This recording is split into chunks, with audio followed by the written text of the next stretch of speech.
Welcome back.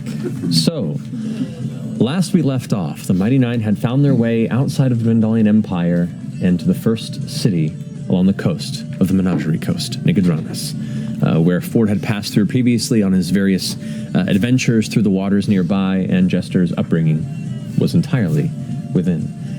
You had met, actually, with Jester's mother, Marion, the Ruby of the Sea, as well as begin to seek information about an individual that seemingly was connected with your time up in Shady Creek Run and the sphere that you had absorbed, Ford.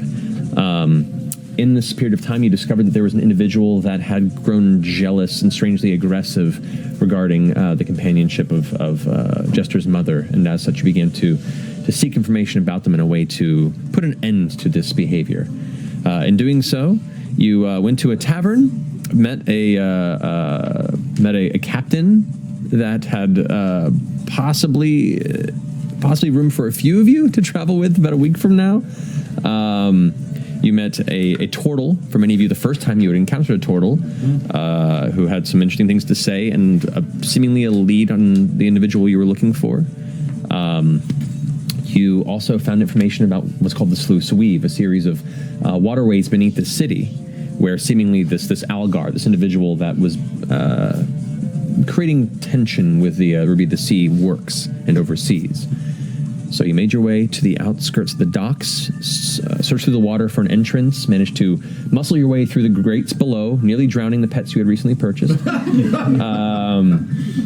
You encountered a few small water elementals and eventually came upon one of the nexus areas of this waterway, where it seemed there was an elemental entity that had named Jundi that was bound to this location and was essentially helping run and control the water in and out under the supervision of Algar.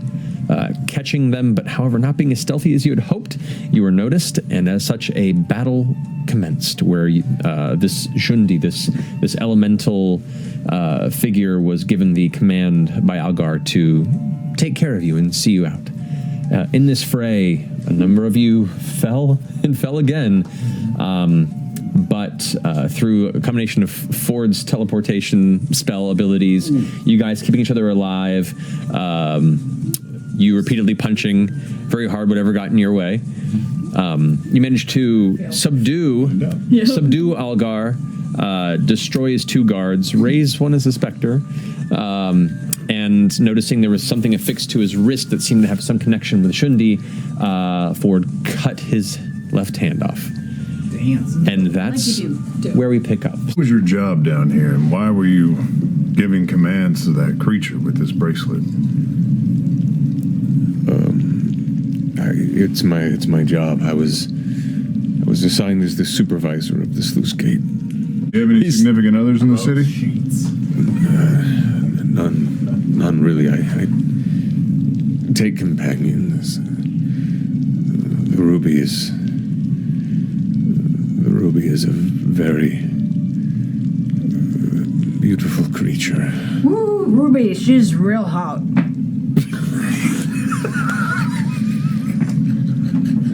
Agreed. I think we all know the Ruby of the Sea far and wide. You think she'd miss you if you went missing?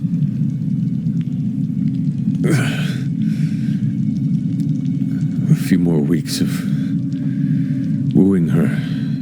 Yes. No, that's not how that shit works, man. Yeah. You can see there's there's a conflict inside where his masculine pride immediately hits with like the hit to his ego that you just delivered. What were you doing down here? My job. What is your job exactly?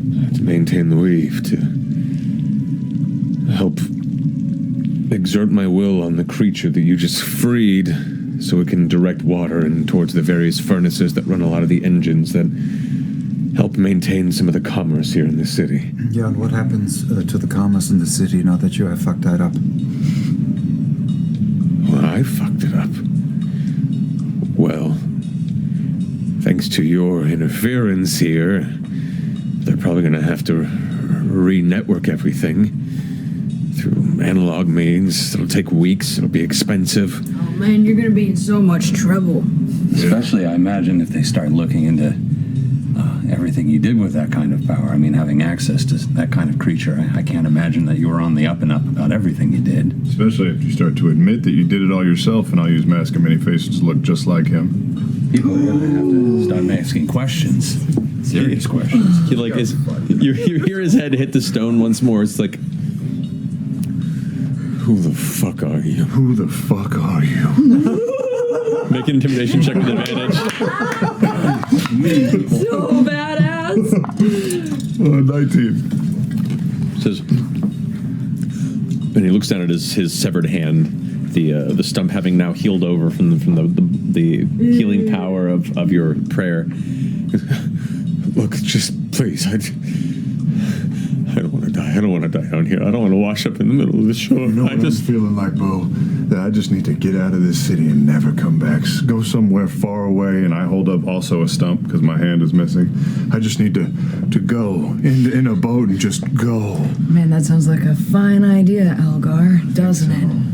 Frumpkin starts to lovingly gnaw with his beak just on the chin of Algar. That sounds like a great idea. Maybe a haircut, and maybe a new name, too. What do you think? Man, you look like a Jorge. Jorge. I'm going to pick up the severed hand and start casting Decompose on it, too. I'm gonna start backing up, just kind of shaking my head. You people are fucked up. He nods. Right, yeah. I'll leave immediately. Just please let me go. All depends on how we decide to act as we get out of here. I'm sure you know a very safe way to the surface, yes? Same way I come in every day. Yeah, I'll show you out. Shall we? So, Algar, you're going to be very helpful when it comes to making sure Algar knows who to talk to and the right things to say to get us out, right? Right. Oh, I'm sorry, Jorge. Jorge. Yeah. He's like still like trying to pull away from the horrible slow sucking of. No, it's a beak. I'm just gonna pull out. The tentacles like wrapping around the neck, and there's like a slight biting right there. I'm gonna pull out my disguise kit and just give him a nice little beard and a mustache and an eye patch. So he sits there, held to the wall, being chewed on by a tiny octopus for the next 30 minutes, while you go ahead and roll. Okay, go ahead and roll for your disguise kit. Children's birthday party, Nick with Fury. disguise, do I roll with advantage? Because I'm. No with advantage, but you get proficiency bonus on it. So go ahead and roll d20, add your dexterity modifier. Plus proficiency, 20. Algar looks like a weirder uncle of Algar. Could probably pass for a Jorge. Sure. Yeah. But he looks different and is missing a hand, so it's definitely not Algar. Well, Jorge, why don't you show us the way out? Kind of looks to Bo to be let up because he's still being kind of pressed. Oh, I'm sorry. I know it's so obnoxious when someone's like, just have their hands on you when you don't want it, isn't it? Okay, let's go. He gets up, still kind of like looking over the missing hand and back at the rest of you, and begins to slump his way further down the hallway where they were heading to exit. And so you're following him down this path, and it leads you into what looks like a small office. Just a moment. We're gonna need those keys. I'm going to grab the ink, too. And rifle through the papers on the desk. And I'm sure it goes without saying that once you leave this place, if you yell or act a fool in any way, we will tear you asunder before you can say ow. I understand. Do you still look like him? Wait, Jorge. Sorry. Oh, go ahead. No. Are any of these letters written by you? A few of them. He points to a couple. Come here, take one. Yeah, study it. Are you right-handed or left-handed? Well, now he's right-handed. Daisha. But 2 hours ago, were you right-handed or I left-handed? was left-handed. Ooh. That's a bitch. I've never played the Okay, piano. I left. What do you guys think? I feel like I need to partake on this voyage today. Don't you think? Like almost ASAP. Right? The weather's kind. It was a nice day earlier. Seize the moment. I think so. Walk him out and make sure that he gets on the boat. You want to do that? Well, I gotta write some shit in this office, but it's up to y'all. Maybe Bo and myself could go. Yeah, maybe our turtle friend here can just leave a little note in your stead. It says that you're moving on. It's fine. Are there any like favorite buzzwords of yours? Something that would sound like you? How do you normally sign Lone letters? Star. Like a Lone Star. Are you a sincerely type person or a love love Algar? His stare is far off in the distance. He's looking down the barrel of a gun and a complete shift in his life that he wasn't expecting to take immediately. So his responses are very one word and very like, no. Shouldn't have been a dick.